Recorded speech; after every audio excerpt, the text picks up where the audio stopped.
আরে বাপ রে বাপ, তুফান সিনেমার ফাইটিং এর বাজেট এত কোটি টাকা! সাকিবিয়ানরা তো রীতিমতো অবাক হয়ে যাবেন তুফান সিনেমার ফাইটিং এর বাজেট শুনলে। বাংলা সিনেমায় স্মরণকালের সবচেয়ে বেশি বাজেট রাখা হয়েছে তুফান সিনেমা নির্মাণ ব্যয়, এবং এই তুফান সিনেমারই একটি বিশেষ অংশ হচ্ছে ফাইটিং। এবার জানা গেল সেই ফাইটিংয়ে কত টাকা খরচ করা হবে। রীতিমতো আমি অবাক হয়েছি, আশা করি আপনারাও অবাক হয়ে যাবেন। কত টাকা আসলে খরচ করা হচ্ছে বিস্তারিত তুলে ধরব আজকের এই ভিডিওতে। সুতরাং বিস্তারিত জানতে একটি লাইক দিয়ে সম্পূর্ণ ভিডিওটি দেখতে থাকুন। সম্ভব হলে ভিডিওটি বেশি বেশি করে শেয়ার করে সকলের মাঝে ছড়িয়ে দিন। ফাইটিংয়ের বাজেটের ব্যাপারে আসতেছি, তার আগে আপনাদের কিছু প্রশ্ন ছিল, এই প্রশ্নের উত্তরগুলো দিয়ে দেই। অনেকেই জানতে চেয়েছেন, ভাই চঞ্চল চৌধুরী তুফান টিমের সাথে যুক্ত হয়েছেন কিনা, যিশু সেনগুপ্ত এই সিনেমায় আসলেই থাকছেন কিনা, এছাড়া মিশা সওদাগর তুফানে কি আসলেই যুক্ত হয়েছেন কিনা, এই প্রশ্নগুলো উত্তর দিয়ে দেই। আপনাদের জ্ঞাতার্থে বলে নিচ্ছি, ইতিমধ্যে চঞ্চল চৌধুরী কলকাতায় তুফান টিমের সাথে যুক্ত হয়েছেন, অলরেডি শুটিং চলছে। অন্যদিকে মিশা সওদাগর আজ থেকে 2 দিন আগে মে মাসের 1 তারিখে কলকাতায় তুফান টিমের সাথে তিনিও যুক্ত হয়েছেন, বেশ ভালোভাবে চলছে। এছাড়া এখন বিষয় হচ্ছে যিশু সেনগুপ্ত। এ বিষয়ে আমি কি বলবো, মারাত্মকভাবে চেষ্টা করেছি কোনো প্রকার কোনো তথ্য বের করে আনা যায় কিনা, কিন্তু কেউ কোনো কিছু বলছে না। শুটিং ইউনিটে যারা আমাদের বাংলাদেশ থেকে যারা যুক্ত হয়েছেন, যারা টেকনিক্যাল টিম হিসেবে কাজ করতেছেন, যাদের সাথে আমাদের পরিচয় আছে, যাদের সাথে আমাদের নিয়মিত কথা হয়, তারা কেউই এ বিষয়ে মুখ খুলতেছে না। তারা একেবারে মুখ খুলে বলতেছে না যে নাই, আবার এও বলতেছে না যে আছে। তারা বলতেছে আমরা এই বিষয়ে কিছু বলবো না, একটা বিশেষ চমক থাকুক। এখন এমত অবস্থায় আমি আপনাদেরকে কি বলতে পারি বলেন তো? এটাই হচ্ছে কথা। এখানে একটা বিশেষ চমক হিসেবে থাকলে থাকুক যিশু সেনগুপ্ত, আর না থাকলে তো কিছু করার নাই, কারণ সব কিছু সবসময় ব্যাটে বলে মিলে না। যাই হোক, এই হচ্ছে চঞ্চল চৌধুরী, মিশা সওদাগর এবং যিশু সেনগুপ্তের সর্বশেষ আপডেট।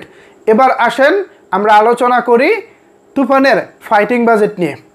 তুফানের ফাইটিং বাজেট ধরা হয়েছে প্রাথমিকভাবে 4,50,00,000 টাকা প্লাস।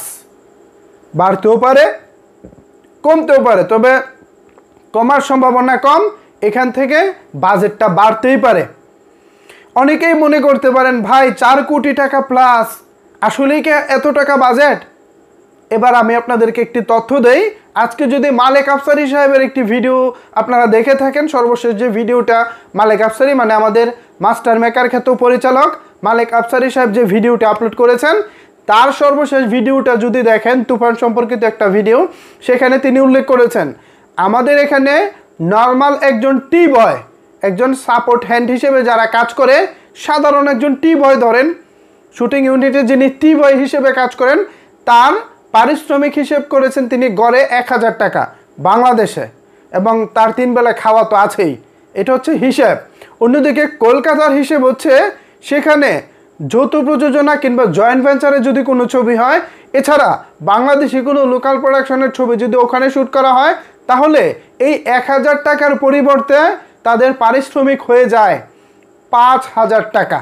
এবার চিন্তা করেন, একটা শুটিং ইউনিটে মিনিমাম অভিনেতা অভিনেত্রীদেরকে ছাড়াও 150 থেকে 200 এমনকি 300 লোকজন নিয়ে ইউনিটে কাজ করা হয় সাপোর্টিং হ্যান্ড হিসেবে। কেউ লাইটিং ধরতেছে, কেউ ইলেকট্রিশিয়ান, কেউ হচ্ছে আপনার উপর থেকে যে সাদা ইয়েগুলো ধরে না, আপনার এটা কি বলে, আরে মনে পড়তেছে না, আমি তো ভুলে গেছি, সাদা কি যেন বলে এটাকে, আমি তো ভুলে গেছি। যাই হোক, ওইটা নানাভাবে নানা আছে না, মেকআপ ম্যান থেকে শুরু করে নানা বিষয়বস্তুগুলো কিন্তু থাকে। সো এবার বোঝেন, পুরো ইউনিটে 150 থেকে 200 মানুষজন যদি থাকে, এবং এক একজনের পারিশ্রমিক প্রতিদিনে যদি 5,000 টাকা হয়, 200 মানুষ করে হিসেব করেন, শুধুমাত্র ডেলি এই যে সাপোর্টিং হ্যান্ড হিসেবে যারা আছেন তাদেরকে কত টাকা দেওয়া হচ্ছে। এখানে লাইটিংয়ের ভাড়া আছে, ক্যামেরার ভাড়া আছে, ভ্যানিটি ভ্যানের ভাড়া আছে, ট্রলির ভাড়া আছে, নানা রকমের ভাড়া তো আছেই, সেটা আলাদা হিসাব, সেটা আলাদা হিসাব। জাস্ট যারা লাইটিং ধরতেছে, একটু কেবল ঠিক করতেছে, একটু ট্রলি ঠেলে দিচ্ছে, আছে না এরকম সাপোর্টিং হ্যান্ড হিসেবে, তাদের পারিশ্রমিক একদিনে 5,000 টাকা প্লাস। তাদেরও কিন্তু খাওয়া দাওয়া আছে প্লাস, এই 5,000 টাকার সাথে খাওয়া দাওয়া আছে। এবার হিসেব করেন 200 মানুষজনের ডেলি। এছাড়া যারা ফাইট মাস্টার হিসেবে আসতেছেন, ফাইট অ্যাসিস্ট্যান্ট হিসেবে যারা আসতেছেন, তাদের তো আলাদা খরচ আছেই, তাদের তো আলাদা একটা চার্জ আছেই। এবার আপনারা যারা 4,50,00,000 টাকা শুনে আপনারা হাসতেছেন, তাদের জন্য হিসাবটা দিয়ে দিলাম, বাকিটা আপনারা অঙ্ক মিলিয়ে নেন। আমার কথা হচ্ছে নিউজ প্রচার করা, বাকিটা আপনাদের ইচ্ছা বিশ্বাস করা না করা। কিন্তু তুফান আপনার আমার ধারণার চাইতেও বেশি কিছু হচ্ছে। তুফান এমনভাবে নির্মাণ হচ্ছে যা কেউ কল্পনা করেনি আগে। কলকাতার প্রযোজনা প্রতিষ্ঠান SBF এর কর্ণধার মহেন্দ্র সোনি বলেছেন, তোমাকে আনলিমিটেড বাজেট দিলাম রাফি, তুমি ছবি বানাতে থাকো, লিমিট ছাড়া বাজেট।